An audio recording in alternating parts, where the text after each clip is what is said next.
بچه ها، اومدم با یه آموزش ماکارونی واسه بچه های خوابگاهی. پیازا رو نگینی خوردشون میکنی. بعد از این که حالا یکم سرخ شد بهش سویا یا گوشت رو اضافه میکنیم. خب من گوشت دوست ندارم. اینجا تقریبا دیگه هر دوشون سرخ شده. بهش سوسیس و فلفل دلمه‌ای و یکم زردچوبه اضافه میکنیم. بعد از این که حالا کامل سرخ شد حدود 2 تا قاشق رب بهش اضافه میکنیم و میذاریم که رب خوب سرخ بشه.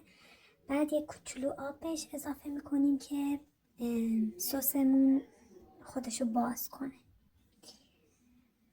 بعد از این که حالا مواد آماده شد، آب ماکارونی رو میذاریم جوش که اومد بهش ماکارونی اضافه میکنیم و نمک و روغن.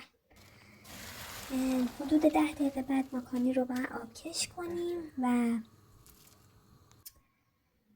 بعد از اینکه آبکش کردیم با آب سرد باید بشوریم که به هم نچسبه.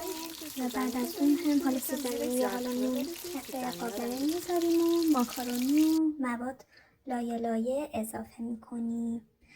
بعد از این هم که حالا کامل انجام دادیم دم کنی میذاریم درش و حدود حالا نیم ساعت 40 دقیقه میذاریم تا دم بکشه. خیلی خوشمزه میشه. اینجا هم دیگه من داشتم سفره مینداختم. اون ترشی پیازه که خودمون درست کردیم، سالاد آبقوره و اینم ترشی بادمجونه باز خودمون درست کردیم. اینجا هم دیگه ماکارونی آماده شده بود. انقدر خوشمزه شده بود بچه ها.